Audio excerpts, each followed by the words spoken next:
I'm Jess. And I'm Sarah. And this is Beyond the Shelves.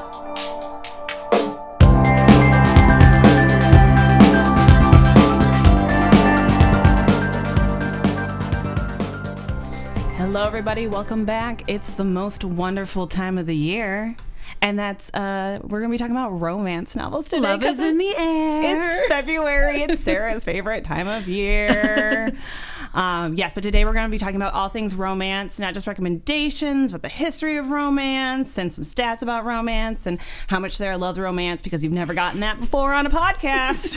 The crazy popularity right now Yes. of romance, romanticy. We're going to touch on it. I'm just kidding. We can't touch on it all, but we're going to touch on a lot of it, I think. But before we get to that, we're going to talk about what's going on at the library. For sure. If you follow our social media, you see that we are starting to tease our avid authors visiting in Des Moines lineup. There's some clues on there. You can go ahead and hop on social media and guess who you think is coming. We do know who's coming, and we are very excited. But the official announcement will be next Monday, the 12th at 8 a.m. And so get excited. Another thing that is still not brand new, it's relatively new, I want to hype everyone on the that we are fine free at the library now. So the majority of our items do not accrue fines, which is so exciting. And then honestly, the best part for me is the auto renewals, because I check out a lot of books and I love that you can you don't have to think about it. It just automatically renews for you. So that's another thing where if no one is waiting for the copy of the book that you have checked out, it will automatically renew for you up to 2 times, which is amazing. I love it. I love it so much. I was actually looking through my daughter's books this morning and being like, what do I need to bring back? And a text message came up. It was like, 0 needed to be returned, all renewed. I was like, thank you, text message. I like how I check out 30 books and I don't even think about how much for parents who check out a ton of picture books. That has to be actually even more of a game changer. My kid can't talk yet, so I'm like, where did you throw this book? And I don't know. You find it, Mom. So what are you reading right now, Sarah? So I am reading Ruthless Vows by Rebecca Ross, which is the second of the Divine Rivals duology, which dropped a month ago. And I'm actually listening to The Book That Wouldn't Burn by Mark Lawrence, which I talked about last month. Oh, yeah. Because I was reading it, and I stink at reading world building. So I set it down, and I asked our lovely tech services team to purchase the e-audiobook. And they even let me know in advance that they were buying it. And then I was still second in line. So whatever patron got in front of me. It's funny because sometimes I will go on Libby and I'll sort for available now and day added or release date. And I'll see something random on there and I'll be like, this is definitely probably for someone else. But I'm interested too. Click. So all that work, all that inside knowledge, and I was still second in line. So I finally got it back. I'm listening to it. It's a very great audiobook. But I needed that for the world building. Because I realized I was only 3% of the way into it when I started the audiobook. I really agree with you that fantasy is, for me, so any world building or anything, it's hard. World building is so much easier to listen to. Yes. than and read. I'm not a visual learner. People who can see it in their heads. I kind of can, but sometimes I'm like, just tell me it's working and we'll just move on. Just figure it out. What are you reading? So I have had the last week off of work because I had surgery on my foot, and so I've read a lot, actually. I won't give you the entire list of everything I've read in the last week, but I did just finish a book that I really loved called Beautyland by Marie-Helene Bertino. She wrote a great book, Backlist, called Parakeet also. But Beautyland was if you read the premise, it could either be really amazing or really bad. And she did it so well. It is about a girl named Adina who is born, and very quickly you realize she is an extraterrestrial from another planet who is here to send back messages about what it's like to live on Earth. So you get these little snippets of really pretty insight, but also how hard it is to be alive. I genuinely loved it. I loved it a lot. It's up there already for one of my favorite books of the year. So I had to plug that one. But I'm currently also reading Good Material by Dolly Alderton. I love Dolly Alderton. I loved Ghosts. She's super popular in the UK. I think she's hopefully this one catches on, because I hate this comparison, and I'm sure she gets it a lot, but like, she is like a modern day, less offensive, like Bridget Jones's Diary. It's just like really funny, like cute, like Bridget Jones, the book's not offensive. I'm thinking a little bit of the movie, but like, but yeah, no, like it's like just cute and fun fiction. And this one is written from the perspective of a man. Interesting. Which I love. I love the idea of women's fiction written from the perspective of a man, and she's nailing it so far. And then I am listening to re-listening to Light from Uncommon Stars for my book discussion. We're reading that, and so we have a discussion on Thursday.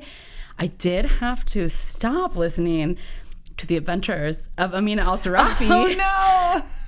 Because I was like, I gotta reread this one before book club. Like sometimes if it's fresh, I won't reread it, but it's been a couple years since I've read that one.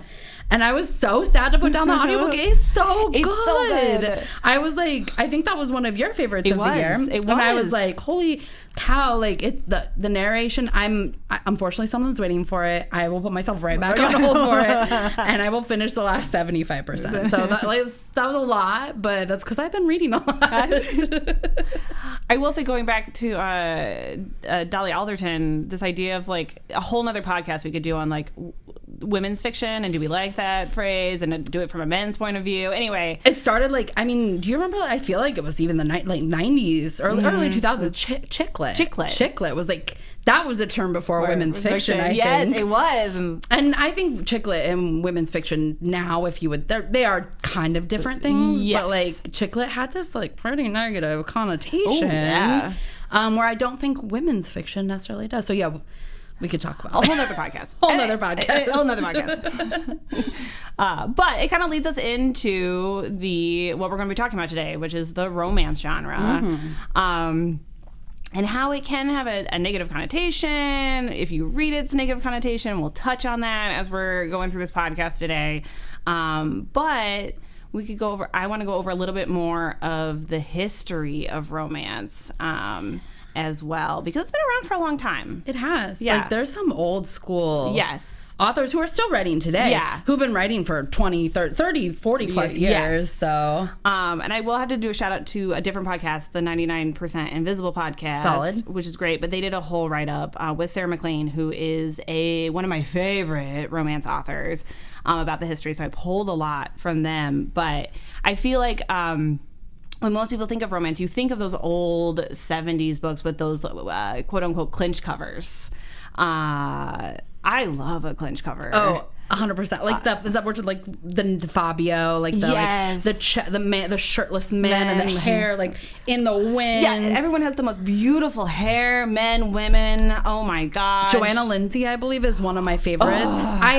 I worked in a used bookstore for 15 years, and when we would recycle some of those old covers, I would take them because I was like, these are amazing. Like, it's art, funny art. Yeah, and it's still, and I will say, Joanna Lindsay is one of the few. Her latest one has like naked man in the water from the back, just the right amount. It's perfect. And those still exist. Yes. Those covers are still around. It's not like they're gone. But they have dropped dramatically. They are down to only 3%, according to a fun pudding.net, which does great. They take data and make it like a visual learning. I love them. They did a whole thing on romance covers, where they took covers from Publishers Weekly and then rated them over the years on raunchiness, diversity, and illustration. And the biggest one is raunchiness, which back in the 70s and 80s was 90 to 100%. Yes. Of all. It's down to 3% of covers are considered quote unquote raunchy or clinch covers. Yes. Yeah. But that's so interesting. I know, and I was and to be fair, I personally hate it, and we can talk about that a little bit more. You're not a fan of the clinch covers? No, I love the clinch covers. I hate there's only 3% of them. Yeah, are clinch covers. Yeah, you're the modern cover. Yeah, the illustrated cover, which we can talk about a little bit more later. But talking about going back to the history again. Sometimes romance has the reputation it has for a reason. And I will say that there's a reason I I think we've grown as a romance genre. I mean, if you look at the difference between romance written in even like the 90s, yes, even the early 2000s to like now, it's incredible. While I don't read a lot of romance, like I said, I worked in a used bookstore for a long time, so I'm pretty familiar with a lot of those old school romance authors, and the serial romance is another big one, like the little ones that would come out every month, things like that, and that has kind of gone by the wayside. But yes, there, you know, the history can be there's a lot of sexual violence leading to Happily Ever After, which has a lot of issues, and the diversity, and which we'll definitely touch on more, I'm sure, too. But like the diversity of old romance is not there, and so we've come a long way. But it is really interesting. We look at now too, and we talk about how, you know, romances can show so much more, like consent, and it can still be sexy. Consent can be sexy, and you know, so I feel like they were trying to figure out how to deal with that in the 70s and 80s in a way that I feel like we've come so much further now on that as well. But also going back to the clinch covers, you touched on Fabio. That long-haired man. Like I'm. How many covers has he been on? I bet like hundreds. Yeah, like hundreds of like covers. Was that his career? Basically, I think so. Like you have beautiful hair. You just get to live your life like holding beautiful like a women. billowing open white shirt. That's probably his entire closet. Yes. Just billowing white shirts. I feel like some of the older covers too used to have they were a little like holographic as well, or like they had like a shiny texture. Yes, I don't know why. Why did we go away from that? Or I want some more shiny Fabio in my life. Fabio was also, I feel like, on a couple, not as many, but definitely that like Highlander romance, like a men in a kilt without a shirt on. I still love a Highlander romance. Like that's the right term, right? Highlander romance. Okay. Yes, you're thinking like Outlander. Like Outlander, but more romance. Yeah. Those I feel like have really taken a nosedive, which is really unfortunate because they are my favorite. Put a man in a kilt and I'm going to read it. It's just the truth. It's going to happen. There's one on my desk right now, like a patron donated. I love it. I love it. So I guess Fabio was on 466 romance covers. That's a lot. There's so many. This definitely has to be a career, right? At that point. Yeah. Like lots of photo shoots, you know. And then like on top of that, you know, I'm sure he like traveled and did like conferences where you are like like you could like take your picture with Fabio, like cons, like romance cons. I love it. But we have really come a long way, and I feel like that's a lot of what we want to talk about. Is how the kind of how romance has had this low-key negative kind of, like, not negative, but just more like brushed aside as not a quote-unquote genre that is only for women, which I do not believe is true. No. Things like that. So it's exciting to look at where it was and think about where it is now, because it's not perfect, but it's much better. And I will say, as much as people want to push it aside, the stats show, man, it is a popular genre. It is huge. It's about a fourth of the adult fiction market. It's just romance. It's $1 billion like genre. 50% of all mass market sales. Romance. Those little pocket paperbacks. Oh my gosh, I love them. With shirtless men on the cover. That is where you find most of those older covers, or in the mass market, or the smaller paperbacks. So I think like it's such a throwaway thing to say, you know, to push it aside, because it's like, well, it's huge. It's huge. It's huge. It makes $1 billion every year of people reading these books. So even if you don't see it, it's everywhere. It's there. But we were talking a little about the diversity and maybe lack thereof that we've seen in the past as well with romances. And I feel like we're going the right direction, but maybe slowly. I was looking at a stat that as of 2023, 22% of covers have one or more non-white person on the cover. Not perfect. Not perfect. But better. So, and that was also like, I was looking at this again, this great Pudding article about it. That was like way down at like 2 or 3% 10 years ago. So we're going the right direction.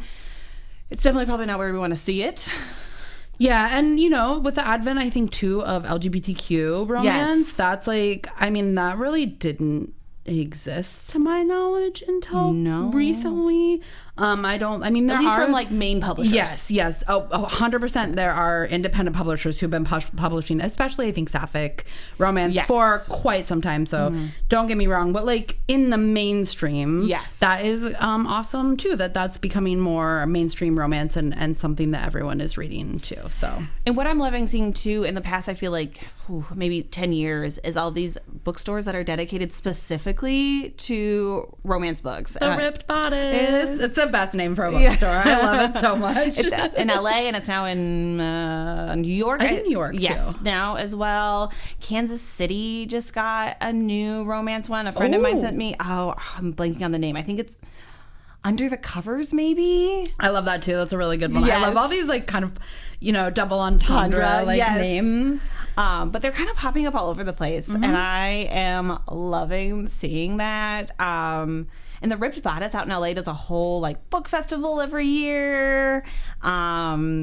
They are amazing, and I follow them on Instagram. And I know, I was like, wait, I should follow them on TikTok. I don't think I do. I follow like a couple of bookstores I really love, like Novel Neighbor. They're very popular, and there's a couple of them, but I don't follow. I should look up. I bet Ripped Bodice TikTok is pretty good, actually. But I love seeing that like people are like, no, I mean, obviously this, not only is it a genre that I love, but it's a genre that makes money, and we should definitely like support and put together businesses around this genre, which I am loving. Yeah, that's amazing. I love it. But can I talk about something I hate? Yes, which please. I touched on. Always, forever and ever. And that is the illustrated covers. Yeah. And I want to tell you why. Yes, I have mixed feelings. Yes. So please tell me why. And it's mostly just, and we talk about this a little bit with women fiction and chick lit, and when we talk about like sex on the page and all that sort of stuff, I feel like clinched covers tell you what you're going to read. Yes. And illustrated covers do not. I have had patrons complain. I myself have complained about, the sexiness or lack thereof in a book, and it's because you can't tell by two illustrated people sitting on either side of the title, like looking away from each other, like kissing on a fire escape. Yeah, yeah. That's a really good point. I don't hate the illustrated cover as much as you, but it is. There's not a single other genre where like all the covers look exactly the same. Yes. So I think that's true. interesting that like there's not there's similarities in mystery covers, but they don't all look the same. No. Same with sci-fi or fantasy. There's similarities, but they don't all look the same. Romance, if you look at our like new romance section, especially the trade paperbacks, which are the larger paperbacks. Yeah.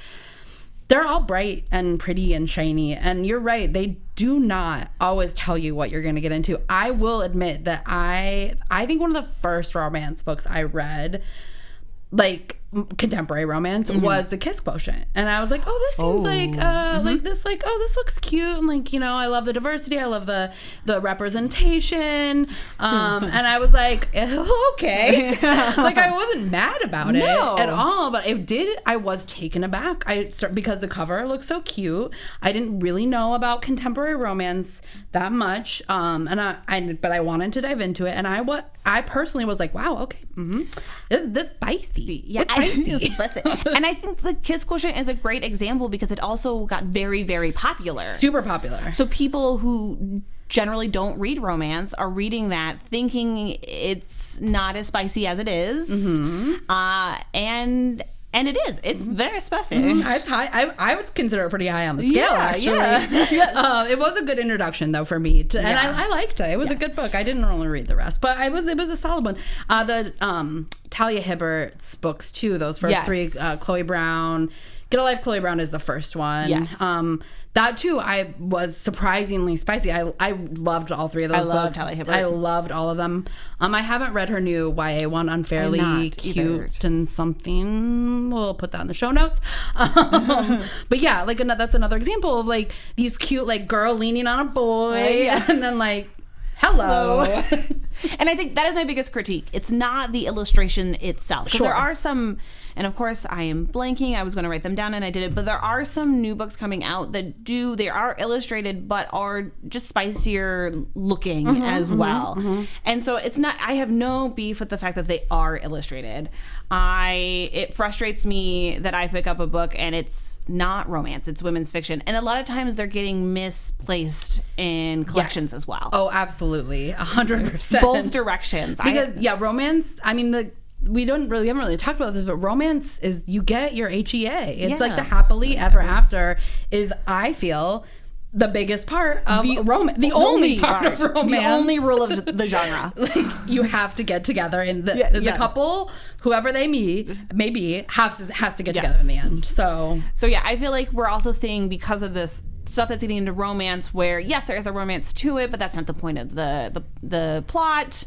And stuff sitting in other genres that are very obviously romance. So I think also like it's causing issues with that as well, which is I've had many fights with our very lovely collections team about where it belongs. I have lost most of the time. But whatever. I live to fight another day. I do feel like, talking about covers, we can move on because I feel like we can keep going about covers for probably ever. But the one illustrated cover that does convey is historical. Yes. Contemporary historical romance will usually have, it doesn't convey the spice level necessarily. No. But it will have the, people in the period clothing, so you can at least pick that out. So yes. But yeah, and it's, at first I thought it was going crazy that we were seeing more illustrated covers, but it's up to 72%. Wow. Of romances. That's a lot. Are illustrated. And it makes sense, again, when I just I think of like our new romance section, because it's just a smaller chunk of our whole section, easier to just look at in a chunk. And yeah, it is really. It's illustrated, it's bright. Speaking of like where things should be shelved, I mean, this is another big one. Big romance trend, romantasy. So like romance, you were gonna bring this up. Fantasy, like where do you, and there's a lot of discussion about young adult, new adult. There's a lot of things there. Romantasy is a huge genre right now. Thanks to everyone's bestie Sarah J. Maas. I feel like this is a real, and she's been writing for a while. Like she is Book Talk, I think, is what really propelled her to her fame. We realized in our office the other day, because her new book just dropped last week. One of the Crescent City. The latest Crescent City one. So she's like 37, I think. And so she's been writing since she was like 25. Because we were discussing what we were doing at 25 in the workroom, which was not writing bestsellers. Not writing bestsellers. To be fair, I was here. I have been here a very long time. in this chair.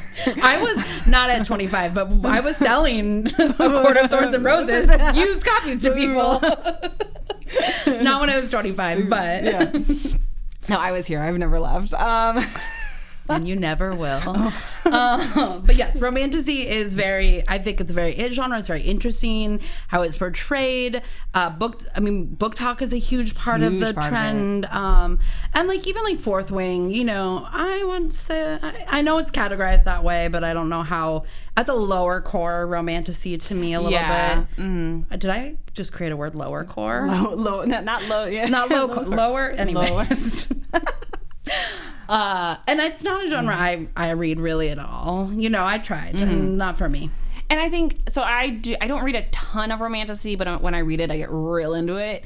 But the ones I've read, I still think fit squarely into fantasy. Yes. In the sense that yes, the romance is a huge plot line compared to maybe some other fantasies you might read, but like the point of the plot is not the romance. No. And I don't think, though they often are, that everyone is guaranteed an HEA in those books.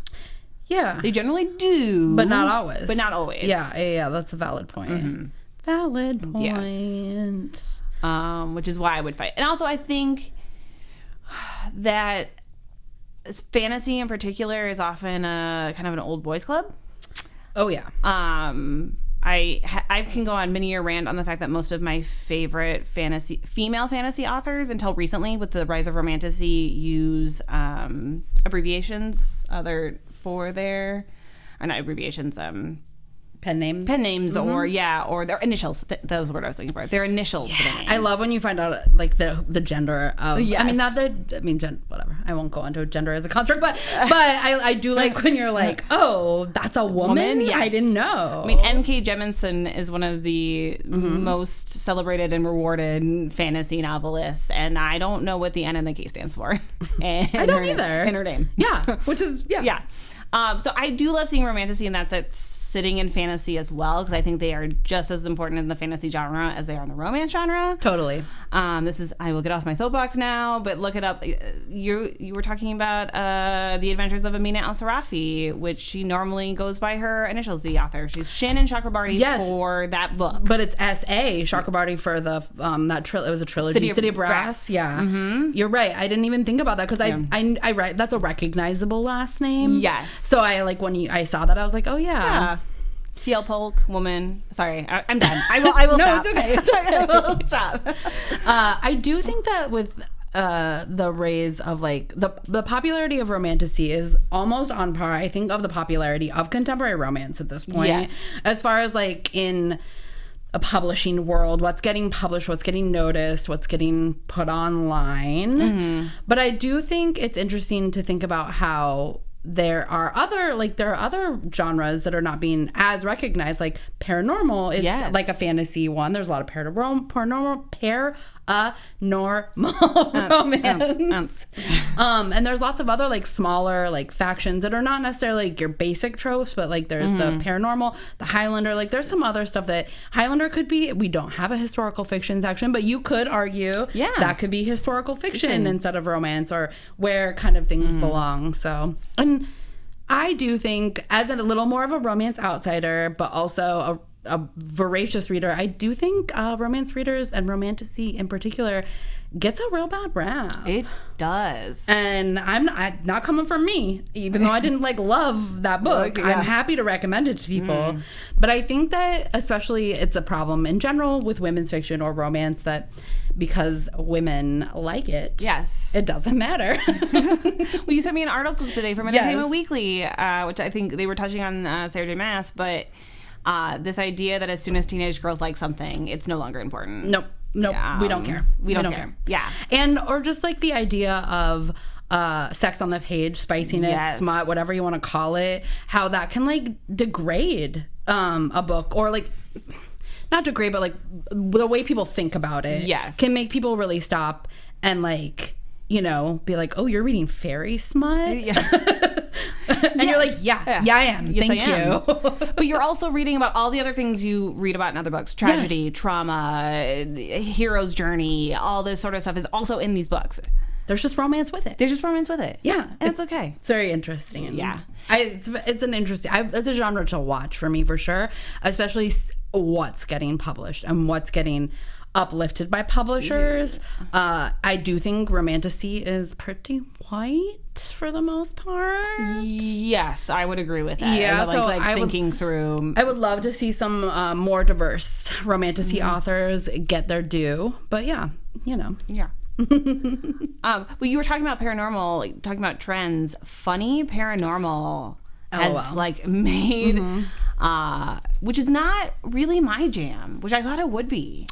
Like those are like the vampire one. Like there was one that was like my roommate's a vampire. Yes. Yeah. Actually I don't mind a little like witchy, or like a witchy rom-com, or like kind of like I don't hate it. I think for me, and I'm like just like backtracking on myself when I talk about how much I hate world building, but then I go and read like a paranormal romance and I'm like, but why does the magic do this? Explain it to me, book. And I'm like, no, that's not the point. I feel like you are more of an old school paranormal. Yes, like you read like the more traditional paranormal authors. Yes, I mean not all of them, but just from what I know. And yeah, like there's some pretty funny ones. I can't think of any other ones right now except for the vampire one, but I like contemporary paranormal. No, I'm a big Patricia Briggs fan, I feel like, is always the one where it's like a classic, if you will. I think book like 15 or 16 or 20,000 is coming out of that Just a series. Vampire Hunter, maybe? Anita? No, that's not the Vampire Hunter. No, Patricia Briggs, werewolves and that's it. Shapeshifters. Yeah. Who am I? Laurel K. Hamilton. Anita Blake. I was like, who am I thinking of? Yes. Got it. So yeah, I think give me that world building in the first book, and then tell me about this couple for the next like 10 years. I'm in. I'm good. I'm good.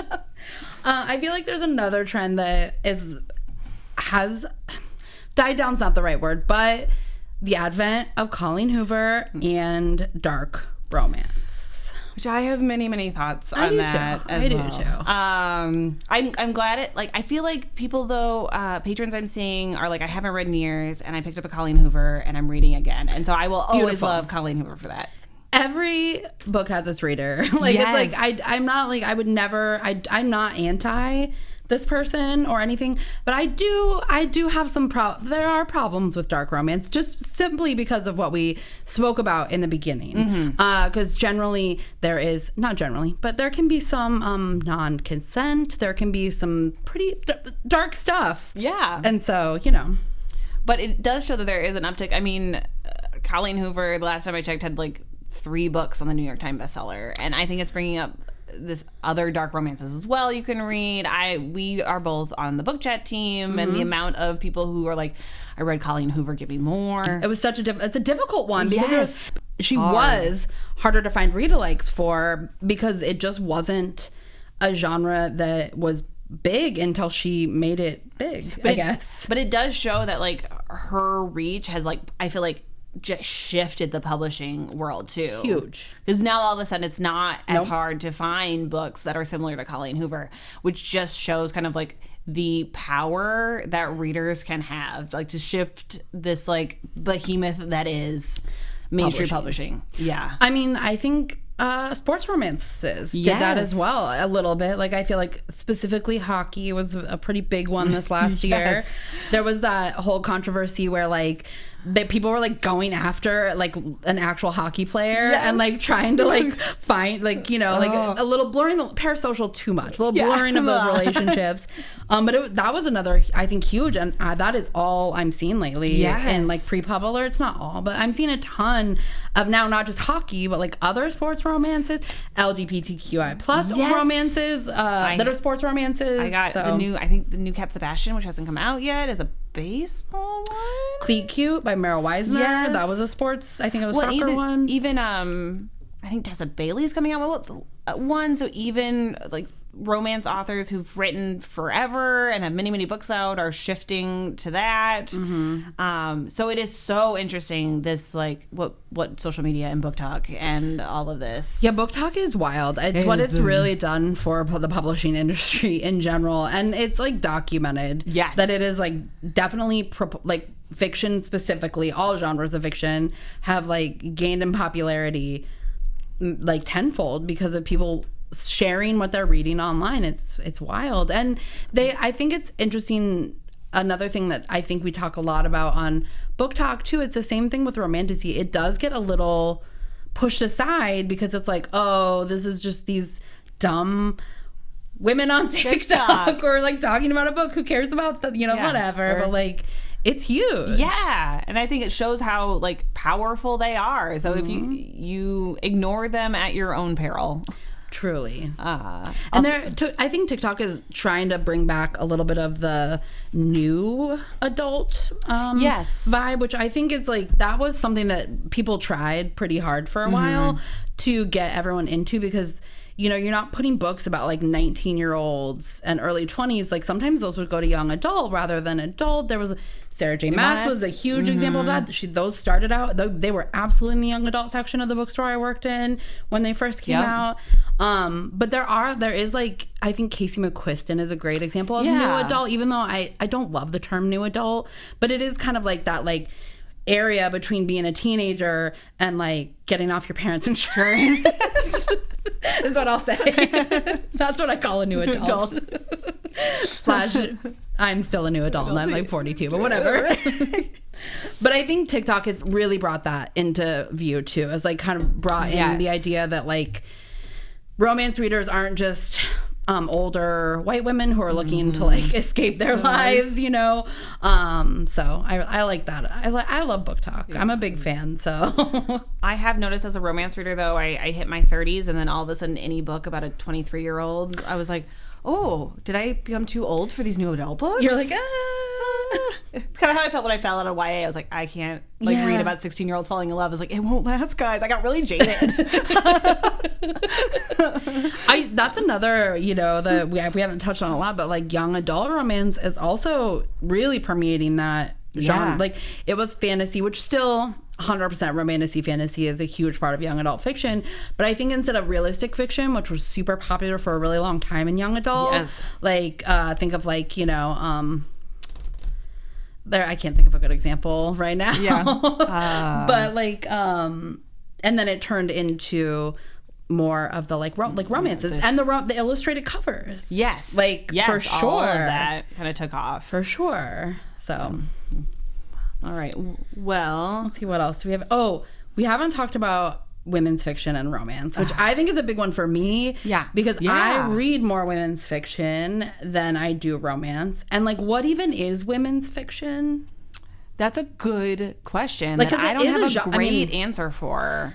You can look it up, like, you know, novelist, or like, it's not a catalog necessarily thing you can search by, but Dolly Alderton is like an absolutely, I would argue, controversial opinion, that Emily Henry is a little more women's fiction than she is romance. I think she can be. I would agree with you. Like, not every book. Yes, but I definitely think she can be. And I think that's often why, I mean, I love Emily Henry, but also why she generally is considered a bestseller, because I think when you are a little bit more women's fiction, it appeals to a broader audience. Yes, 100%. And like, how is romance? Yeah, it's just so interesting. Like that romance doesn't appeal, but it's like this. It's the same illustrated covers. I mean, as much as Colleen Hoover, I think we could say Emily Henry is a huge part of how romance is so popular. Because all her books, and you know, there's only one I don't like. I like all the rest of them. Yeah. So, but no, and I think that for me, the difference between women's fiction and romance definitely comes back to that happily ever after, or the fact that like that is not the main driving plot. Yes. It could still be a big part of the plot. You could still get your happily ever after in women's fiction.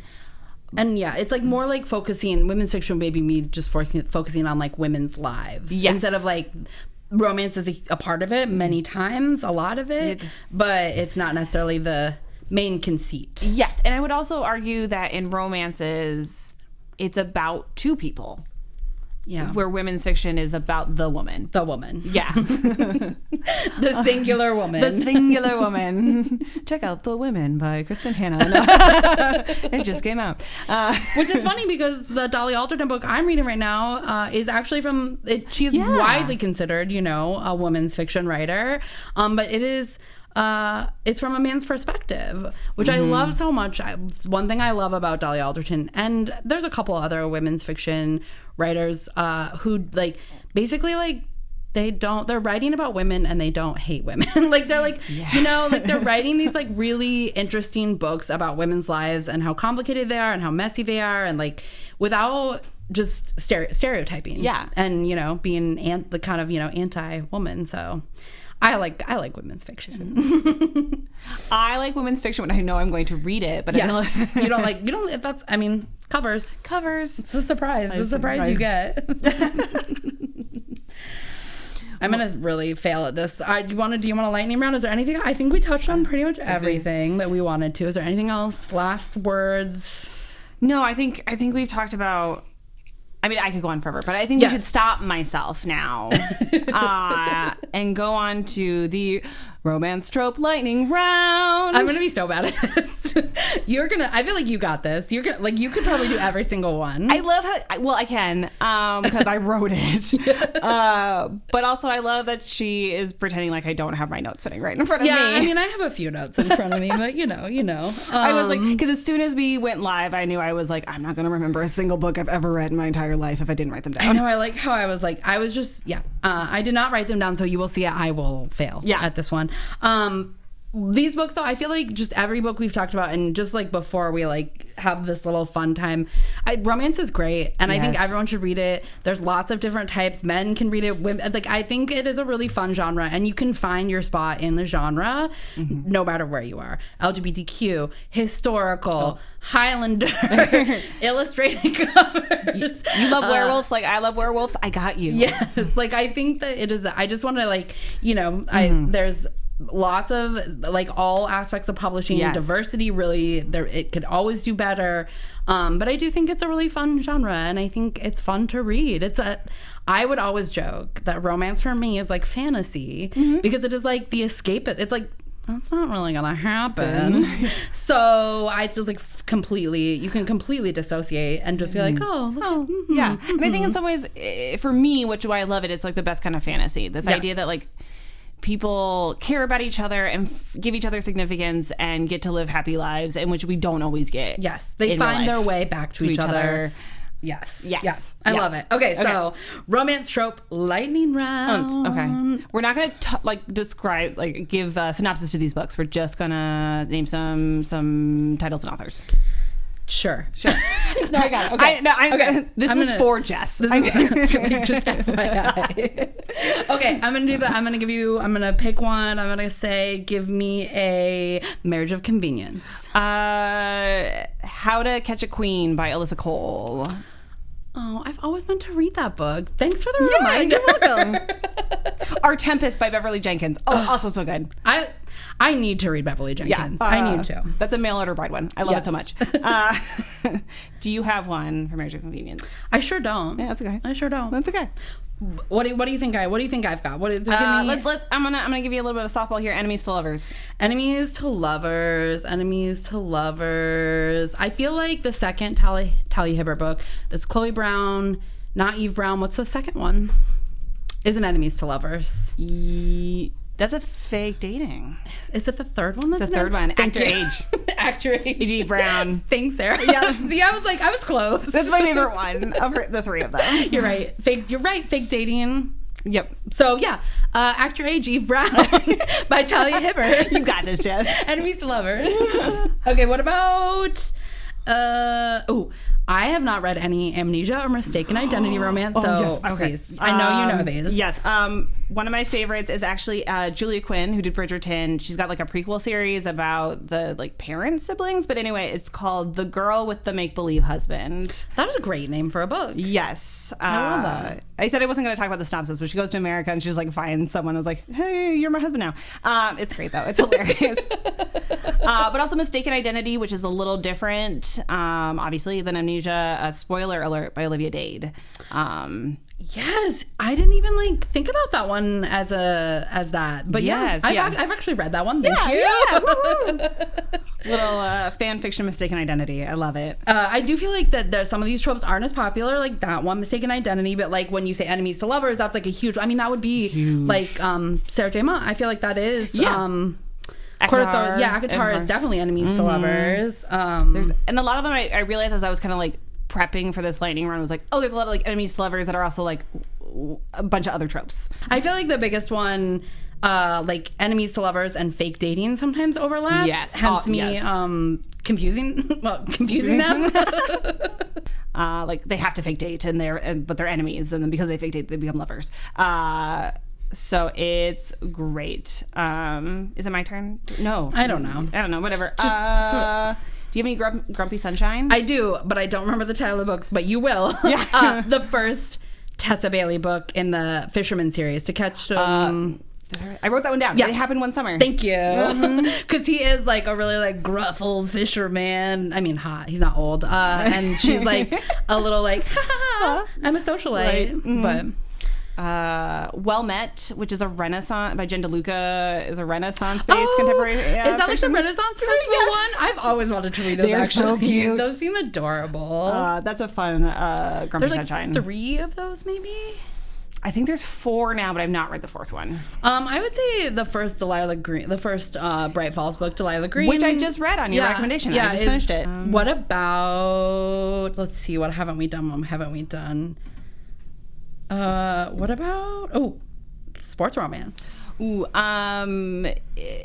the Alexa Martin series. The first one is Intercepted. It's a football romance. Yes. I love Alexa Martin. She's hilarious. Hockey. You got Icebreaker. That's another. That's the only one I know. And Click Q, which I mentioned. Check Please. Oh, Check Please. That's so cute. Which I love. I'm trying to think of the boyfriend book club series. The Bromance book club series. Yes. Thank you. Yeah. By Alyssa K. Adams. I think that's right. But the first one, because she does like a different kind of romance for every book she does, and the first one is a sports romance. He plays baseball. I love that. Mm-hmm. Oh yeah, I knew that too. Actually, just from maybe the cover. I don't know. Yeah, I think not the cover. No. Just reading the synopsis. Yes. Do I have any that I would know? Am I like, let me tell you. No, I don't know if I've got any more. What about, we talked about fake dating because did we talk about the ones that were not, I was wrong. Yeah. So what are some good fake dating ones? Yours Truly by Abby Jimenez, which is one of her new ones. Mm-hmm. Boyfriend Material by Alexis Hall. Oh, that's such a good one. I've actually never read Boyfriend Material. I really enjoyed Boyfriend Material. I've read it twice. I love it. They make me really happy. They're also... No, they're like grumpy. I was going to say they're Grumpy Sunshine, but they're both grumpy, which is a very British book. They're both grumpy. That is really British to be grumpy.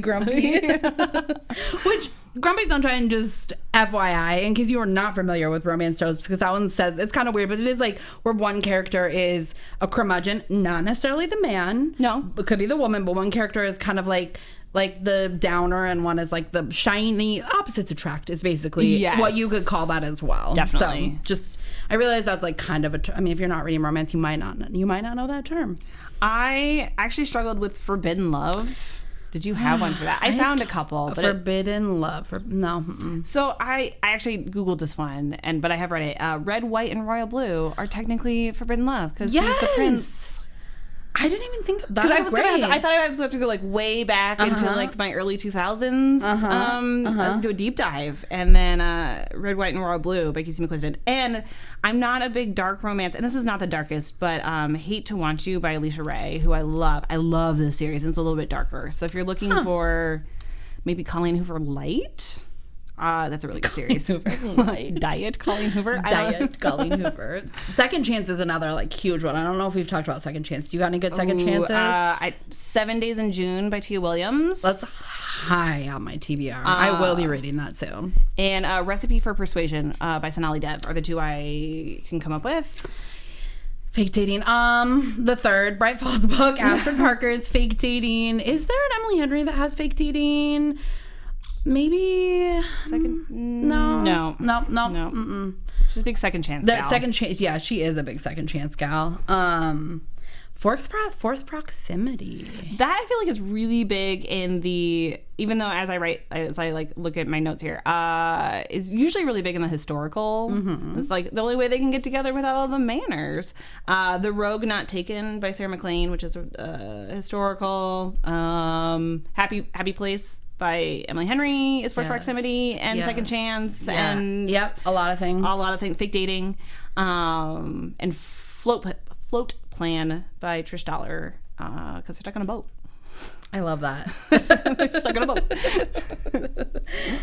That's one that I don't know if I've ever read a forced. I don't know if I've read. It's very. I mean, I guess I've read the Emily Henry. Yeah. Which I guess I wouldn't think about that, but you're right. It is they're stuck together in a vacation home. Oh my God.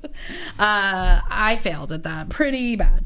Thanks for carrying that whole segment, Sarah. Anytime. Romance trope lightning round, in which I know 5 romances.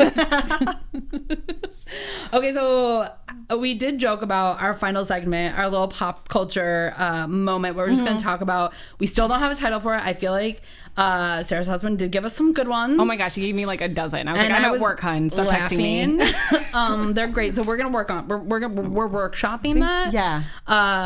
Shout out to Zach for the great suggestions. But there's not there's not a ton going on right now in pop culture news. The biggest thing, and you're gonna hear me say it because it's Book Talk and TikTok are gonna be a huge part of these segments. Yes. Because they're a huge part of what's going on in the current publishing world and what people are talking about. But recently, and I think this was probably stemmed a little bit by Black History Month, which is this month.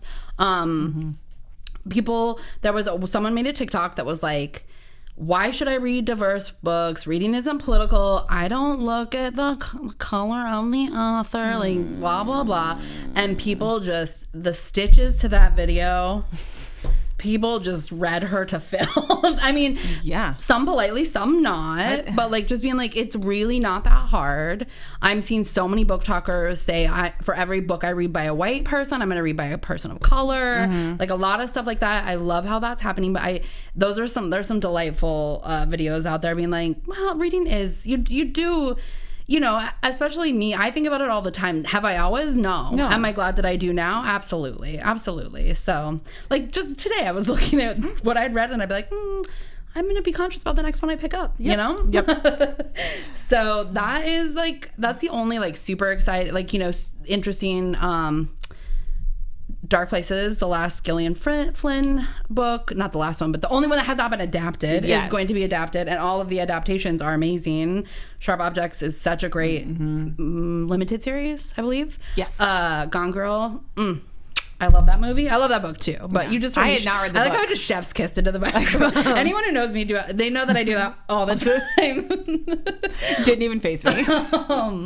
But yes, I can't think of anything else really big going on other than there has been a lot of talk too about how Gen Z or the younger kiddos are rediscovering the library as like young adults, not as children, because that's you know about the demographic, which I love. We love it. We love a library discovery. Yes.